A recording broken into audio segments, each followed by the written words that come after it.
പിന്നെ എന്താ സിദ്ധാർത്ഥ് ശിവന്റെ പടത്തിൽ പുള്ളി ഒരു ഏറ്റവും വലിയ ബുദ്ധിമുട്ട് എന്താണെന്ന് വെച്ച് കഴിഞ്ഞാൽ സത്യം പറഞ്ഞാൽ സ്ക്രിപ്റ്റ് പേപ്പറിൽ ഇല്ല എന്നുള്ളതാണ്. പുള്ളി മനസ്സിലുണ്ടാവുമായിരിക്കും, പക്ഷെ നമ്മളിന്ന് ഇരുന്നിട്ട് ചർച്ച ചെയ്തിട്ട് സംഭവിക്കുന്നതാണ്. രണ്ട് മൂന്നാല് സീൻസിലുള്ള ആൾക്കാർ ഇരുന്നിട്ട് ഇങ്ങനെ സിറ്റുവേഷനാണ്, അപ്പോൾ അവിടെ എന്ത് പറയും എന്നുള്ള. അപ്പം ഈ രാഷ്ട്രീയക്കാരൻ എന്ത് പറയുന്നത് എനിക്കറിയില്ല. കാരണം നമ്മളതിപ്പോൾ ആലോചിക്കാനേ ചിന്തിക്കാനേ പറ്റില്ല. ഞാനിപ്പോൾ നമ്മളെ ചുറ്റുപാടിൽ ജീവിക്കുന്ന കഥാപാത്രമാണെങ്കിൽ പിന്നെ നമുക്ക് എന്തെങ്കിലുമൊക്കെ പറയാൻ പറ്റും. ഇയാൾ എന്താണ് പറയാന്ന് നമുക്കറിയില്ല. പക്ഷെ അതേ സമയത്ത് ഡിസ്കഷൻ വന്ന് സിദ്ധാർത്ഥൻ ആയിരിക്കും കംപ്ലീറ്റ് പറയുന്ന എല്ലാ കാര്യങ്ങളും അവസാനം ഏത് സ്ക്രിപ്റ്റ് പോലെ തന്നെ പറയും. പക്ഷെ നമുക്ക് അപ്പോഴാണ് സ്ക്രിപ്റ്റ് ഇല്ലാതെയാണ് നമ്മൾ അത് ഡയലോഗ് പറഞ്ഞു കേട്ടിട്ട് പഠിച്ച് അഭിനയിക്കുക ചെയ്യുന്നത്. സിംഗ് സൗണ്ട് ആയിരുന്നു അത്, പ്രോംപ്റ്റിംഗ് ഇല്ല. അങ്ങനെയുള്ള കുറേ സംഭവങ്ങൾ. പിന്നെ എന്താ വെച്ച് കഴിഞ്ഞാൽ ഞാനിങ്ങനെ കുറെ ഹോളിവുഡ് പടങ്ങളൊക്കെ കാണാറുണ്ട്. അപ്ഡേറ്റ് പഴയ പടങ്ങളും കാണും. അത് വെച്ചാൽ അഭിനയത്തെക്കുറിച്ച് കുറച്ചൊക്കെ വാച്ച് ചെയ്യാനും അത് ആസ്വദിക്കാനും ഒക്കെ വേണ്ടിയിട്ടാണ്. അപ്പോൾ പക്ഷേ ഹോളിവുഡ് പടങ്ങളിലുള്ള അഭിനയ രീതികൾ നമുക്ക് ഒരിക്കലും ഇവിടെ പറ്റാറില്ല പലപ്പോഴും. കാരണം നമ്മുടെ ജീവിതത്തിൽ പക്ഷെ നമുക്ക് അവരുടെ ആറ്റിറ്റ്യൂഡും കാര്യങ്ങളും പിടിച്ചെടുക്കാൻ പറ്റും. അത് ചില സിനിമകളിൽ മാത്രമേ നമുക്കത് വർക്കൗട്ട് ചെയ്യാൻ പറ്റുള്ളൂ. പിന്നെ കമേഴ്ഷ്യൽ എന്റർടൈൻമെന്റ് സിനിമയിൽ നമ്മളത് ഇവിടെ ചെയ്തിട്ട് കാര്യമില്ല. മൈൽഡ് ആയിട്ടുള്ള ചെറിയ ആക്ഷൻസും റിയാക്ഷൻസും സൈലന്റ് ആയിട്ടുള്ള ചില കാര്യങ്ങളും, ഭക്ഷണം കഴിക്കുമ്പോഴുള്ള ചില കാര്യങ്ങളും, ഭക്ഷണം കഴിച്ചുകൊണ്ട് ഡയലോഗ് പറയുന്ന കാര്യങ്ങളും, അതിനിടയ്ക്കുള്ള നോട്ടങ്ങളും, കുറച്ചൊരു ലാഗ് അങ്ങനെയല്ല, അറിയാത്ത രീതിയിലൊക്കെ ചെയ്തിട്ടുള്ള അതൊക്കെ ഈ സിനിമയിൽ ഇങ്ങനെയുള്ള സിനിമകൾ വരുമ്പോൾ ഞാൻ പ്രാവർത്തികമാക്കാൻ ശ്രമിക്കാറുണ്ട്. വല്ലപ്പോഴേ ലഭിക്കുള്ളൂ. എന്ന് വെച്ചാൽ അവരെ പോലെ പെർഫെക്ഷൻ കിട്ടുന്നല്ല, നമ്മുടെ മനസ്സിന് സന്തോഷം, ഒരു സംതൃപ്തി. അങ്ങനെ അത് ഹോളിവുഡിലുള്ള ഇംഗ്ലീഷുകാർ ചെയ്യുന്ന പോലെയല്ല, നമ്മൾ മലയാളികൾ എങ്ങനെ ഇത് ചെയ്യുന്നു. അതിൽ ചില ക്യാരക്ടേഴ്സ് വന്നാലേ പറ്റുള്ളൂ. ഇപ്പോൾ ഇതുപോലെ ഈ ഞാൻ പറഞ്ഞു രാഷ്ട്രീയ നേതാവിന്റെ അങ്ങയുടെ ആറ്റിറ്റ്യൂഡ് വെച്ച് നോക്കുമ്പോൾ അങ്ങേർക്ക് അതിനുള്ള സാധ്യതകളുണ്ട്. ആ ഒരു പെർഫോമൻസിൽ വരാനുള്ള സാധ്യതകളുണ്ട്. കാരണം പല ചിന്തകളും മനസ്സുള്ള ആളാണ്, മനസ്സിലായില്ല. ഭക്ഷണം കഴിക്കുമ്പോഴാണെങ്കിലും സംസാരിക്കുമ്പോഴാണെങ്കിലും പല ആറ്റിറ്റ്യൂഡ് ചിന്തകളൊക്കെ മനസ്സിലുണ്ട്. അതിന് മൈന്യൂട്ട് ആയിട്ടുള്ള എക്സ്പ്രഷൻസ്, ചില മൂവ്മെന്റ്സ്, ഇന്റേണൽ ആയിട്ടുള്ള പരിപാടി. അതിപ്പോൾ എന്തെങ്കിലും പറയേണ്ടത് എനിക്ക് അറിഞ്ഞു.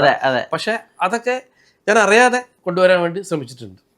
അപ്പൊ അങ്ങനെ പോയി റീവാച്ച് ചെയ്തിട്ട് ഭയങ്കര ഇഷ്ടം തോന്നിയിട്ടുള്ള ഒന്ന് രണ്ട് പടം പറയോ? ഇഷ്ടം പോലെ അങ്ങനെ പറയാൻ പറ്റില്ല, ഒരുപാടുണ്ട്. ഈ ക്ലിന്റ് ഈസ്റ്റ്വുഡിന്റെ പടങ്ങൾ കണ്ടിട്ടുണ്ട്. പിന്നെ ഇപ്പൊ എന്താണ് അയാളുടെ ഒരുപാട് പടം കണ്ടിട്ടുണ്ട്. എല്ലാ പടം കണ്ടു തന്നെ പറയാം. എനിക്കറിയില്ലായിരുന്നു. അതിൽ ആക്ഷൻ അല്ലെങ്കിൽ വയലൻസ് കാര്യങ്ങളൊക്കെ ഉണ്ട്, അത് വേറെ കാര്യം. പിന്നെ എല്ലാ പടങ്ങളും അതിലൊക്കെ എല്ലാം കാണാറുണ്ട്. ജാങ്കോ ഒക്കെ ഇല്ലേ, എല്ലാം കാണും, പടങ്ങളൊക്കെ കാണും. പഴയ പടങ്ങളും 12 Angry Men അതൊക്കെ ഇല്ലേ, അങ്ങോട്ടും ഇങ്ങോട്ടും കേസ് കളിക്കുന്നത്. ഒരു ചാമ്പർ ഡ്രാമ പോലെ ആട്ടം ഇറങ്ങിണ്ടായിരുന്നില്ലേ വിനയ് ഫോർട്ടിന്റെ, അതുപോലത്തെ ഒരു പടം. ഇതിനപ്പം എങ്ങനെയാ, ഇതൊരു ആക്ടർ ആവണമെന്നുള്ള രീതിയിൽ പ്രിപ്പയർ ആവണമെന്ന് വെച്ചിട്ട് കാണുന്നതാണോ അതോ ആസ്വദിക്കാനും പിന്നെ ആക്ടിങ്ങിന്റെ കാര്യം, അവരുടെ ആക്ടിങ് ആസ്വദിക്കാൻ ഭയങ്കര ഇഷ്ടമായിരിക്കും. പിന്നെ ഡയറക്ഷൻ മേക്കിംഗ് രീതിയും കാര്യങ്ങളൊക്കെ. ആർക്കെങ്കിലും അറിയായിരുന്നോ ഇത്ര ഇഷ്ടമാണ് ഒരു സിനിമ വിദ്യാർത്ഥി ഉള്ളിലുണ്ട്, അങ്ങനെ അറിയാവുന്ന സംവിധായകരൊക്കെ ഉണ്ടായിരുന്നോ? ഇല്ല, അങ്ങനെ പറയാറില്ല പൊതുവെ.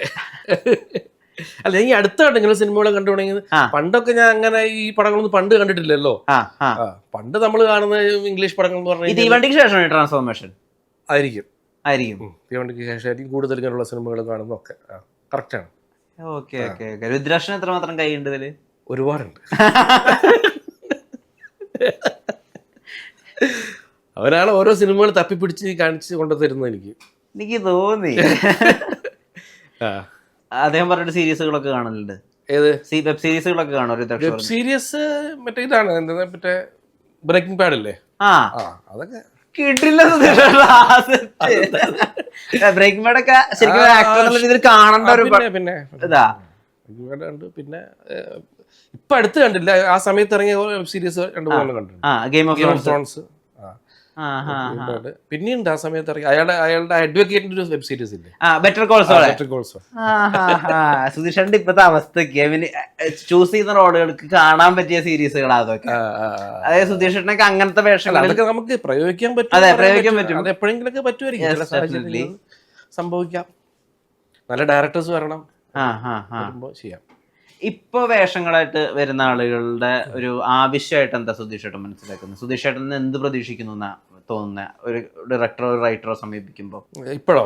അപ്പൊ പണ്ട് എന്ന് പറഞ്ഞിട്ടുണ്ടെങ്കിൽ ഇപ്പൊ ലാലേട്ടൻ, മമ്മൂക്ക ഒരു അനിയനാണെങ്കിൽ നീ പെർഫെക്റ്റ് ആണ്, അവിടെ പോയി നിന്ന് ബിഹേവ് ചെയ്താൽ മാത്രം മതി, അതൊരു എളുപ്പമായിരുന്നു. സുധീഷ് എന്ന നടന്റെ ഒരു എളുപ്പമായിരുന്നു. അല്ലെങ്കിൽ ഒരു കോളേജിൽ കൊണ്ടുപോയി പ്ലേസ് ചെയ്താൽ അതൊരു എളുപ്പം ഉണ്ടായിരുന്നു. ഇപ്പൊ റൈറ്റേഴ്സും ഡയറക്ടേഴ്സും എന്താ സുധീഷ് ഏട്ടൻ പ്രതീക്ഷിക്കുന്നത്? കൂടുതലായിട്ട് ഈ അടുത്ത കാലത്ത് ഡിഫറെന്റ് ആയിട്ടുള്ള ക്യാരക്ടേഴ്സ് ഉണ്ട്.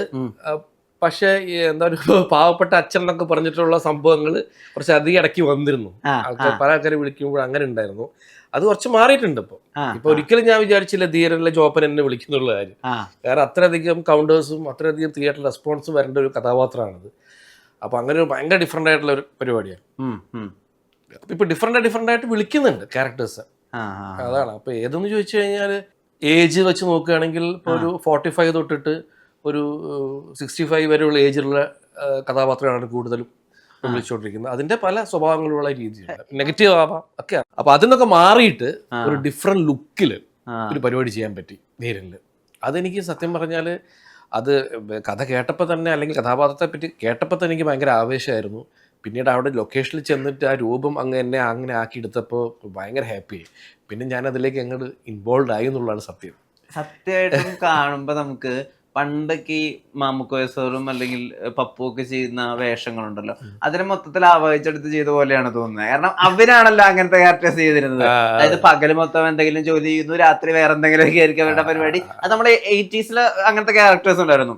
അതിന്റെ പുതിയൊരു വേർഷനാണ് നമ്മളിവിടെ കാണുന്നത്. മാത്രമല്ല അയാൾക്ക് വേറെ ഉത്തരവാദിത്തങ്ങളില്ല, അയാൾക്ക് ഒരു കുടുംബം ഇല്ല, അയാൾ ഇങ്ങനെ ആസ്വദിച്ച് ജീവിച്ചുകൊണ്ടിരിക്കുകയാണ് അയാളുടെ ടേംസ്. അതെ അതെ അതെ, ഹാപ്പിയാണ്. പിന്നെ ഈ കള്ളൻ വേഷങ്ങൾ എനിക്ക് അത്ര പുത്തരിയൊന്നും അല്ല. ആധാരത്തിൽ തുടങ്ങി. പിന്നെ വേറെ പ്രധാനപ്പെട്ട സിനിമയാണ് ചെപ്പടി വിദ്യ എന്നുള്ള സിനിമ. അതിന് മോഷണം ഒരു കലയാണെന്ന് പറഞ്ഞിട്ട് നമ്മുടെ ശ്രീനിയേട്ടന്റെ കൂടെ കൂടുന്നതാണ്. അപ്പൊ അങ്ങനെ വേഷങ്ങൾ, കള്ളൻ വേഷങ്ങൾ അങ്ങനെ ഒരു ബാക്കിൽ കിടക്കുന്നുണ്ട്. പക്ഷെ കുറച്ചു കാലത്തിന് ശേഷമാണ് ഇപ്പൊ ഇങ്ങനെ ഒരു കള്ളൻ വരുന്നത്. ഒരു പ്രത്യേക രീതിയിലുള്ള ഒരു ഫൺ എന്റർടൈൻമെന്റ് ആയിട്ടുള്ള ഒരു കള്ളൻ. അപ്പോൾ അതിന്റെ കൂടെ ജോലി അടിച്ച് നടക്കാം, അതിന്റെ കൂടെ അല്പം മോഷണങ്ങളാവാം, അതാരും അറിയാത്ത രീതിയിൽ ചെയ്യണം എന്നുള്ളതൊക്കെ ഒരു സംഭവം. ഇതിൽ ഈ പടത്തിലൊരു പരിപാടി ഉണ്ട്, അതിന്റെ ആരും അറിയുന്നില്ല. നമ്മൾ അവസാനം പറയുന്നുണ്ടല്ലോ. എന്നാലും എപ്പോഴെങ്കിലും ഇമാജിൻ ചെയ്യുന്നുണ്ട് ഒരു നടൻ എന്നുള്ള രീതിയിൽ എണ്ണയൊക്കെ തേച്ച് കക്കാൻ ഇറങ്ങുന്ന ഒരു സുധീഷ് എപ്പോഴെങ്കിലും ഇമാജിൻ ചെയ്തിട്ടുണ്ടോ? ഒരിക്കലും ഇല്ല. കക്കാൻ ഇറങ്ങി ഞാനോ? അല്ല, കഥാപാത്രമായിട്ട് അല്ല, കഥാപാത്രങ്ങൾ ഇപ്പൊ ഏതൊക്കെയാ വരെയെന്ന് പറയാൻ പറ്റൂല. എണ്ണയൊക്കെ തേച്ച് ഇറങ്ങുന്ന ഒരു സീന് ബാലേട്ടനിലുണ്ടായിരുന്നു. അങ്ങനെ ആ സിറ്റുവേഷൻ എന്തായിരുന്നു? അതായത് അത് ലാലേട്ടൻ എന്റെ പോക്കറ്റ് അടിക്കുന്നു. അവിടെ ചെറിയൊരു കള്ളൻ ലാലേട്ടനാണ്. കാരണം പുള്ളി അങ്ങനെ ജീവിതം അങ്ങനെയാണല്ലോ. പുള്ളി പിന്നെ എല്ലാരും സഹായിച്ച് കിടക്കുന്ന ഒരു ബാലേട്ടനാണല്ലോ. അപ്പൊ പുള്ളിയുടെ സ്വന്തം ചെലവിന് പുള്ളിയുടെ കയ്യിൽ കാശ് ഉണ്ടാവില്ല.